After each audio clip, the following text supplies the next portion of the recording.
Those who read this letter will be the most successful people today. I will be the one to provide you with knowledge, experience, and wealth. Most importantly, from this point forward, I will help you memorize the lessons of success in the shortest time possible. Share me with your friends so that together, we can become elite and build lasting wealth. Today, more than ever, the world is divided into two distinct groups of people. Those who are played by the financial system and those who have learned to master the game. The vast majority of the global population wakes up every morning to trade their most precious, non-renewable resource, time, for a piece of paper that is being devalued by the second. They are trapped in a labyrinth of hidden fees, predatory marketing, and complex jargon designed to keep them confused and subservient. But imagine a man who decides he has had enough. He stands at the edge of the financial abyss and realizes that the experts he trusted are often nothing more than salespeople in expensive suits. And the security he was promised is a desert mirage. This man embarks on a quest to infiltrate the inner sanctums of the world's most powerful financial titans, seeking the secrets that have been guarded by the 0.001% for generations. His journey is not just about accumulating currency. It is a psychological battle to reclaim his freedom and protect his family from the inevitable storms of a volatile global economy. He discovers that the game is rigged. But he also learns that if you know the rules, you can win even when the house is stacked against you. The awakening begins with a single, brutal truth: you cannot earn your way to freedom through labor alone.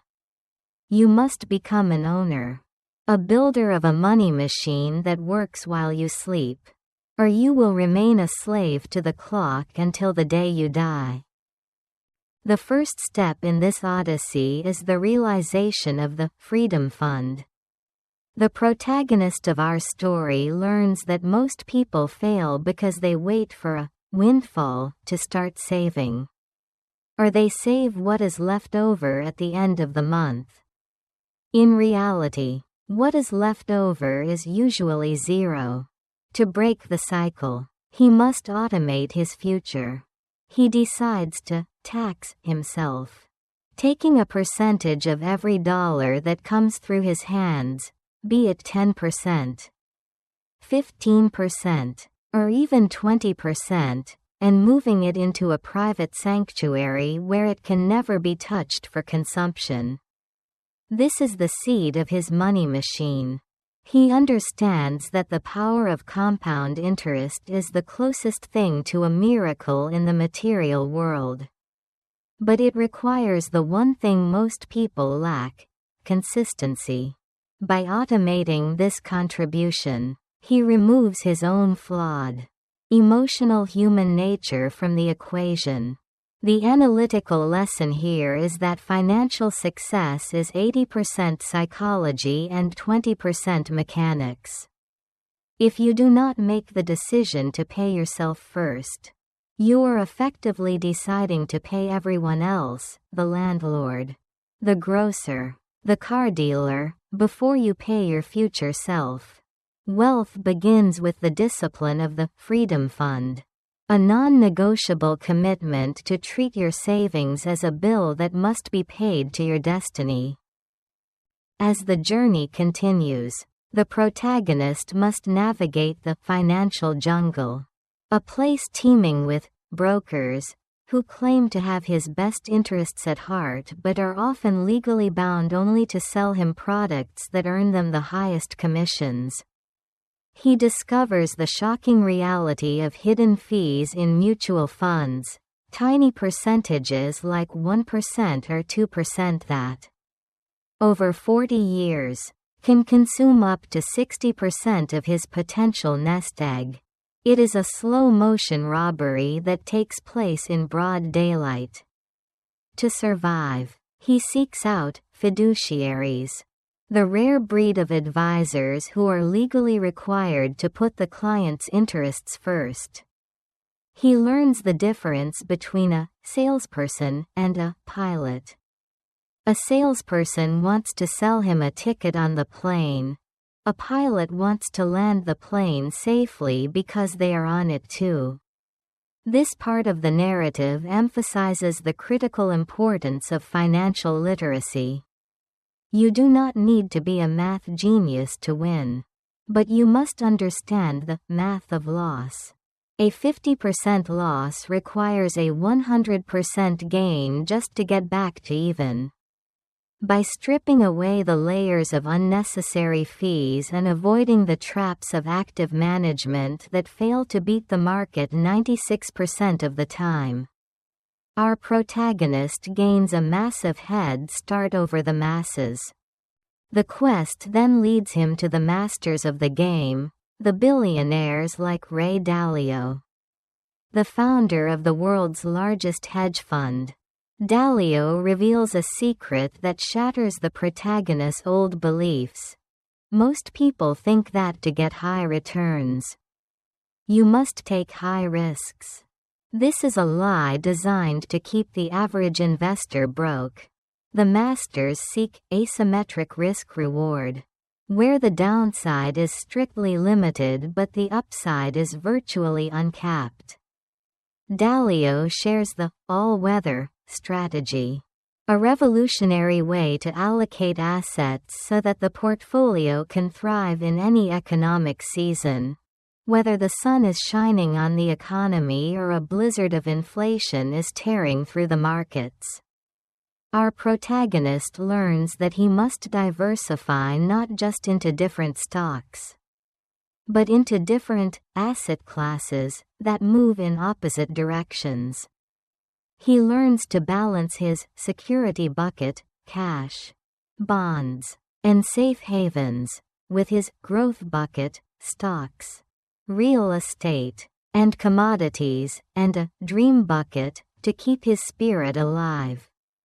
This narrative shift shows a man moving from a gambler's mindset to a strategist's mindset. The analytical takeaway is that asset allocation is the only thing that truly determines your long-term returns. It is the holy grail of investing. By spreading his bets across different economic environments, he ensures that no single crash can ever wipe him out. The emotional intensity peaks as the protagonist faces the conqueror's conundrum: how much money is actually enough? He discovers that most people have a vague, terrifying goal of being a millionaire, but they have never calculated the actual cost of their dreams. He sits down to define his levels of success. First is financial security, having enough to cover housing, utilities, food, and basic transport without working. Then, financial independence, maintaining his current lifestyle forever. And finally, financial freedom, the ability to afford any luxury he desires. By putting real numbers to these dreams, the giant within him realizes that his goals are much closer than he thought. The fear of the unknown is replaced by the clarity of a plan. He realizes that he doesn't need to make $20 million, he needs a portfolio that generates a specific amount of yield. This shift from net worth to income stream is the ultimate liberation. We learn that wealth is not a number in a bank account that you eventually spend to zero. Wealth is a living, breathing entity that provides for you and your family in perpetuity. The story then follows him into the realm of tax mastery. He learns that it's not what you earn, but what you keep. He discovers how the ultra-rich use legal structures, life insurance, and specific tax-advantaged accounts to shield their gains from the IRS. He sees that the average person is losing 30% to 50% of their wealth to taxes, while the masters pay a fraction of that. This isn't about evasion, it's about using the laws as they were written for those who know how to read them. Our protagonist becomes a tax-efficient investor, realizing that $1 saved in taxes is worth more than $1 earned in the market because it requires zero risk. The narrative here is one of empowerment and precision. He is no longer a passive victim of the system, he is an active participant who uses the rules to his advantage. The lesson for the observer is that tax loss harvesting and location of assets are the quiet engines of massive wealth accumulation. To ignore taxes is to leave the door of your vault wide open for the government to walk in and help themselves. As he approaches the final stages of the game, the protagonist realizes that the ultimate goal is not just to be rich, but to be wealthy in spirit. He observes the empty millionaires who are still miserable because they are still chasing a ghost. He learns the secret to living is giving. He begins to use his financial power to feed the hungry and provide water to the thirsty, finding that his internal state is the true measure of his success.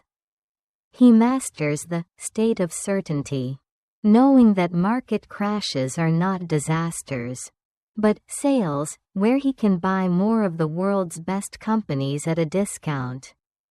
He understands that winter will always come, but if he is prepared, winter is the season where the greatest fortunes are made. The storytelling shows a man who has transcended the fear of money and turned it into a tool for global good. The analytical core of this stage is that contribution is the final step of the financial plan. True mastery is achieved when money is no longer the master of your emotions, but the servant of your values. The man who once feared his bank statement now stands as a beacon of hope for others. He has deconstructed the complex world of finance and rebuilt it into a simple, 7-step ladder that anyone can climb. He knows that the game of money is winnable, but only for those who are willing to take control, educate themselves, and act with unshakable resolve. He has learned from the greatest minds on the planet, and his life is the evidence that these principles work. The story of Money, Master the Game is not just a financial manual, it is a declaration of independence for the soul. It is the story of how a human being can reclaim their dignity from a system that wants them to remain a debt-ridden consumer. The giant is awake. The machine is built, and the future is secure. The only question that remains is whether you are ready to stop being a spectator and start being a player. The first 10,000 characters of this narrative arc conclude here, showing the protagonist as he successfully navigates the initial fog of confusion, identifies the predators in the jungle, and begins to build the indestructible foundations of his financial fortress through the all-weather philosophy and the automation of his freedom fund. He has moved from the anxiety of, how much do I have, to the clarity of, how do I grow it safely, and, how do I protect it from fees and taxes? The path ahead is one of increasing complexity and even greater rewards as he learns the specific plays of the 0.001% and prepares for the final transition from accumulation to an income stream that will last for generations. The protagonist's descent into the deep mechanics of the financial machine reveals a darker truth. The world of high finance is designed to be a hall of mirrors, where what appears to be a safe investment is often a trapdoor leading to ruin. To navigate this, he enters the second stage of his transformation, shifting from a defensive builder to a sophisticated architect of income. He discovers that the all-weather strategy provided by Ray Dalio is not just a collection of assets, but a profound understanding of economic seasons. He learns that there are only 4 environments that can exist: higher than expected inflation, lower than expected inflation, higher than expected growth, and lower than expected growth. Most investors bet their entire lives on a single season, growth, and are decimated when the winter of recession or the drought of inflation arrives. By balancing his portfolio with assets that perform in each of these 4 climates, the protagonist creates a vessel that can sail through any storm. This is the moment he realizes that risk is not a price you must pay for reward, but a variable you must engineer out of existence. As he refines his machine, he encounters the masters of asymmetric risk-reward. He studies Paul Tudor Jones, a man who famously predicted the 1987 market crash. Jones reveals a secret that sounds like heresy to the average person: 5 to 1. For every dollar he risks, he seeks a minimum of $5 in return. This means he can be wrong 80% of the time and still not lose a penny. The protagonist realizes he has been taught the exact opposite: to risk $5 to make 1. He begins to look for asymmetric opportunities, where the downside is protected by floor structures and the upside is participation in the market's growth. He discovers the power of fixed-indexed annuities and market-linked notes, tools that allow him to capture the gains of the S&P 500 while being guaranteed that he will never lose his principal, even if the market drops by 40%. The analytical lesson is staggering. You do not have to be a genius if you stop losing money. The math of the zero is the most powerful force in finance. If you never take a loss, your gains compound with a speed that is almost incomprehensible. Mastery is about protecting the downside while leaving the ceiling wide open. The narrative then takes him into the heart of the income generation phase. He learns that the greatest fear of the modern retiree is not death, but outliving their money. He watches as millions of elderly people, who worked hard and saved diligently, are forced to eat into their capital during a market downturn.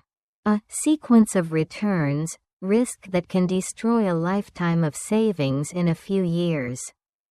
To solve this, our protagonist learns to turn his pile of money into a stream of income. He builds a lifetime income bridge, using structured products and low-cost insurance vehicles that provide a check every month for as long as he lives. Regardless of how long that might be, he is no longer an investor, he is the owner of a private pension system. The storytelling depicts the immense psychological relief this brings. The weight of what if is lifted. By securing his income floor, he grants himself the emotional freedom to take more significant risks with his remaining capital. The analytical takeaway is that the goal of the game is not net worth, it is spendable cash flow. You cannot eat your house, and you cannot pay medical bills with a stock certificate unless you sell it. True wealth is the automated delivery of capital to your doorstep every 30 days. But the protagonist's journey is not just about his own comfort. It is about the 0.001% plays. He explores the world of private equity and venture capital. Realizing that the real wealth in the world is created before a company ever goes public. He learns how to gain access to institutional class investments that were previously reserved for those with tens of millions of dollars. He discovers tontines and modern versions of wealth insurance, where his money can grow tax-free and be passed to his heirs without the crippling touch of the estate tax. He realizes that the wealthy play a different game because they have different tools. However, he also learns that technology is democratizing these tools. What used to require a private banker now requires only a smartphone and the right knowledge. This segment of the story is one of empowerment. He is no longer a spectator looking through the window at the feast. He has walked through the door and taken a seat at the table. The lesson here is that complexity is the enemy of execution. But knowledge is the key to access. To master the game, you must look where others are not looking and use the vehicles that the system tries to hide from the masses. The emotional arc intensifies as he masters market volatility. Instead of running for the hills when the news anchors scream about a crash, the protagonist learns to rebalance with the cold-blooded efficiency of a machine. He knows that when stocks go down, they are on sale. He understands that a crash is the greatest gift a young or middle-aged investor can receive. He practices dollar-cost averaging, but takes it a step further by tax loss harvesting during downturns, using his losses to offset his gains and lower his tax bill to near zero. He sees the market not as a monster to be feared, but as a manic-depressive business partner who offers him prices that are sometimes too high and sometimes too low. He waits for the low moments with the patience of a tiger. This narrative portrays a man who has conquered his own fear. We learn that your greatest enemy is not the market, but your own amygdala, the part of your brain that wants to sell when everyone else is selling. Mastery of money is, at its core, the mastery of your own emotional state during times of uncertainty. The protagonist then turns his attention to the efficiency of the machine. He looks at his life through the lens of optimization. He realizes that he can reach his financial goals 30% to 50% faster simply by moving to a more tax-friendly state or country, or by restructuring his business to take advantage of corporate tax laws. He looks for internal efficiencies, cutting out the lifestyle leeches that provide no joy but drain his capital. He isn't being cheap, he is being lethal with his resources. He views every dollar as a life energy unit. If he spends $50 on a car that he doesn't truly love, he isn't just spending money, he is spending a year of his life that he can never get back. This realization brings a profound sense of time wealth. By optimizing his spending and his taxes, he buys back years of his future. The storytelling follows him as he simplifies his life, focusing only on the experiences and people that matter. The analytical lesson is that wealth is the ability to live life on your own terms. If you can lower your cost of living while increasing your quality of life, you have won the game before you even reach your final number. In the penultimate stage of his journey, our protagonist addresses the psychology of wealth. He realizes that many people reach their financial goals but remain trapped in a scarcity mindset, unable to enjoy what they have built. He meets with billionaires who are miserable and middle-class families who are ecstatic. He learns that the human brain is not designed to make us happy, it is designed to make us survive. To be happy, he must consciously prime his mind for gratitude. He begins every day by reflecting on the abundance in his life, ensuring that his internal thermostat is set to fulfillment rather than hunger. He discovers that the real master of the game is the person who can be wealthy regardless of how much money they have. This part of the narrative is a spiritual awakening. He understands that money is a great servant but a terrible master. If you do not master your mind, money will only make you more of what you already are. If you are miserable, money will make you miserably wealthy. The lesson is that internal work is the foundation upon which the external fortress is built. As he stands at the summit of his financial quest, the protagonist prepares for the final transition, the act of living and giving. He looks at the 7 steps he has climbed and realizes they have led him to a place of total certainty. He has automated his savings, avoided the predators, defined his goals, allocated his assets, secured his income, invested like the elite, and optimized his life. But he knows that a life lived only for oneself is a small life. He begins to design his giving plan, realizing that the ultimate yield on his money is the impact it can have on the world. He finds a cause that sets his soul on fire, ending hunger, providing education, or protecting the environment, and he applies the same strategic rigor to his philanthropy that he applied to his investing. He realizes that the game was never about the scoreboard, it was about the person he had to become to win it. The storytelling portrays a man of immense gravity and grace, a man who has replaced worry with contribution. The analytical core of this stage is that meaning is the ultimate currency. When your money serves a purpose beyond your own ego, it gains a power that is truly infinite. The protagonist is now ready to share his blueprint with the world.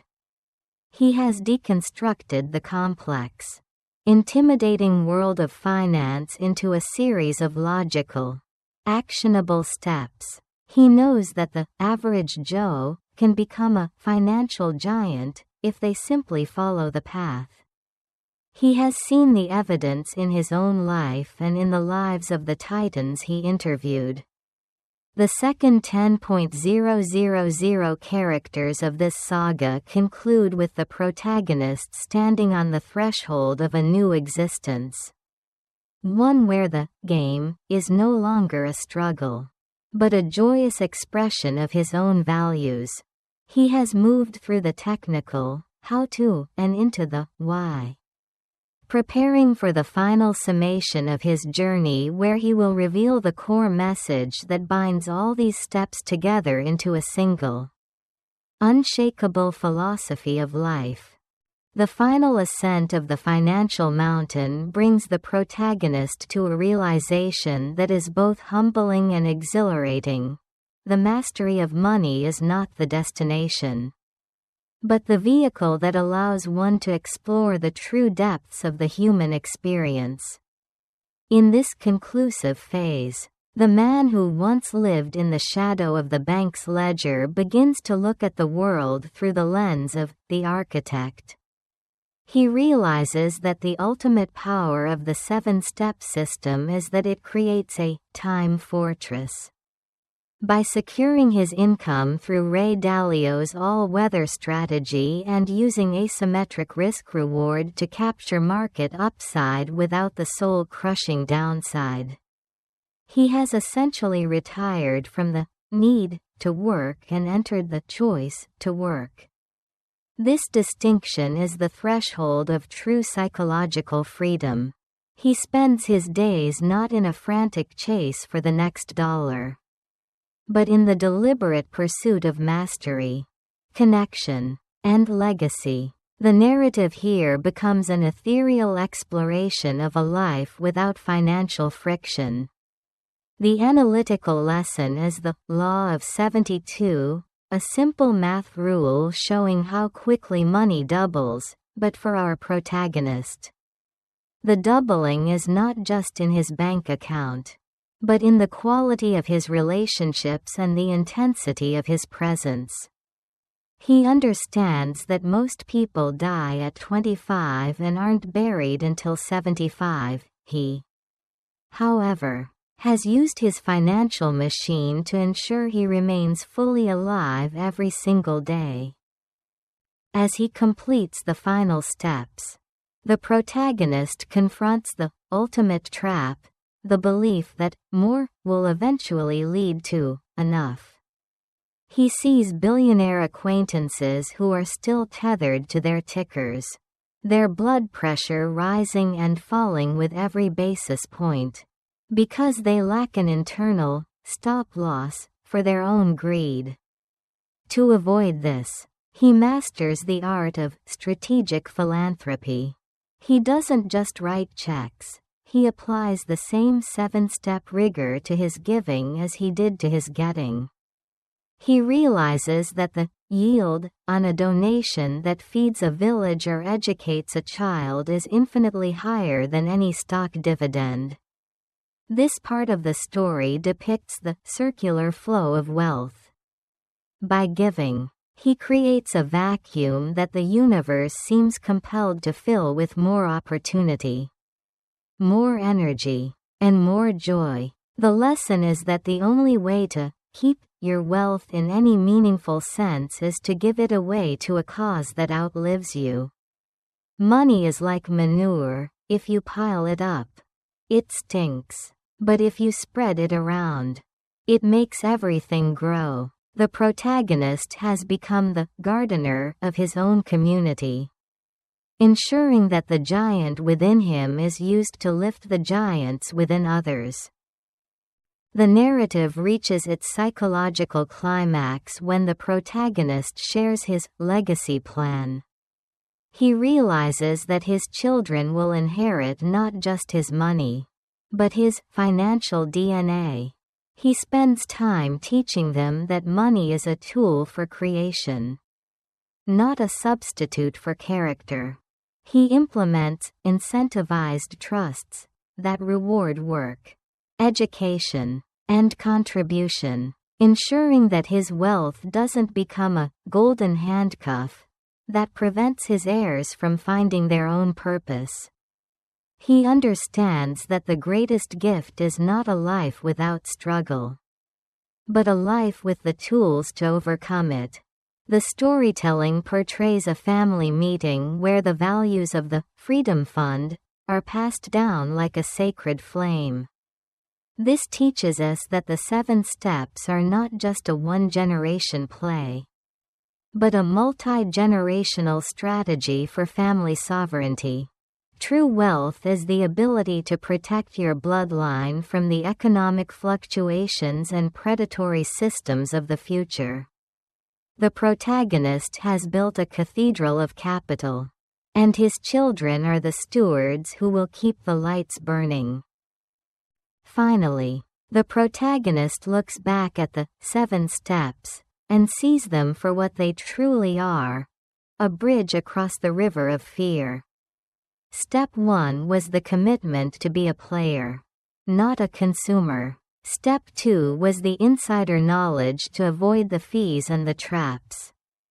Step 3 was the clarity of the number, knowing exactly what freedom costs. Step 4 was the asset allocation, the all-weather protection. Step 5 was the income insurance, ensuring a check for life. Step 6 was the 0.001% plays for asymmetric upside. And Step 7 was the living and giving that gave the whole journey meaning. He realizes that anyone, the teacher, the janitor, the engineer, can cross this bridge if they are willing to take the first step and never look back. The story of money, master the game, is the story of the democratization of the elite. It is the proof that the secrets of the ultra-wealthy are no longer behind locked doors. They are available to anyone with the hunger to learn and the discipline to execute. The giant is not a person, it is a process. It is the process of taking total responsibility for one's financial destiny and refusing to be a victim of the system. The core message of this book is that financial freedom is a math problem that has already been solved by the world's greatest minds. And your only task is to follow the proven formula.